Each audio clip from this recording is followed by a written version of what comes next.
சலுப்பை கிராமத்தில் அமைந்த துறவு மேல் அழகர் கோவில்.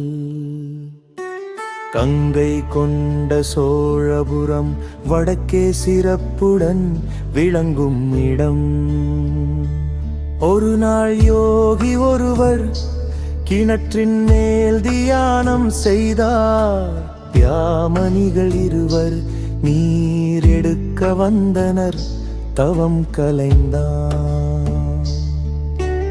ஆத்திரமாகி யோகி பெண்களை அரூபமாக்கி சாபம் சொன்னார். தான் கிணற்றுக்குள் குதித்து மூடி கண்ணீர் வழியும் தளிர்கதைகள்.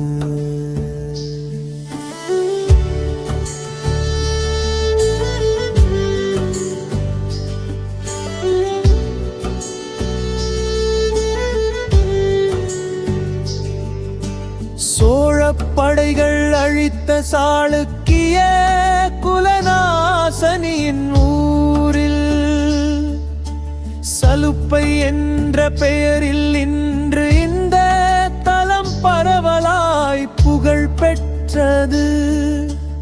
1000 ஆண்டுகளுக்கு முன்பு வந்து முனிவர் தவம் செய்த இடம் இது.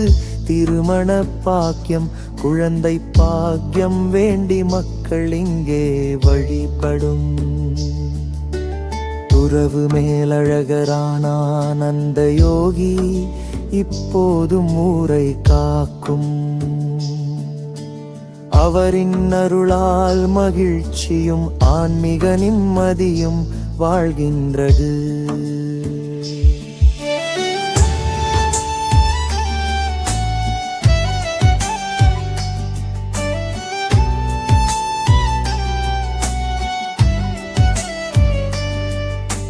பிறப்பில்லா உருவில் சாட்சியம் தரும் அழகர். கருவறையின் கருங்கல் மேடையில் தனக்கொரு செல்வம். பெண்கள் உள் செல்வதில்லை, சூழல் வகுக்கும் மரியாதை. அழகர் அருளின் குரலில் ஊர் மகிழ்ச்சி வாழும். வீரனார் தூதராக இருந்தார் அருகில். சக்தி சிலைகள் நிறைந்துள்ளன, குதிரை அழகல். வறுமையால் இந்த நிலம் பெருமை பெறுகின்றது. பொங்கல் விழாவில் கூட்டம் கூடிய சலுப்பையின் உறவுகள். துறவு மேலழகரை வழிபட்டு வாழ்வில் நிம்மதி பிறவின்றனர். கரூர் சித்தர் ஆன்மீகரான அவர் ராஜேந்திர சோழனின் ஆத்ம குரு. இங்கு ஜீவ சமாதி அடைந்தான், சந்நிதியில் ஆன்மா நேர்காணல்.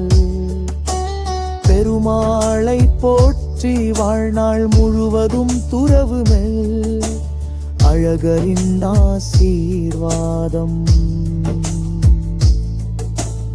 அதில் வாழும் மக்கள் வாழ்க்கை வளமுடன் ஆனந்தமாய் வாழ்கின்றனர்.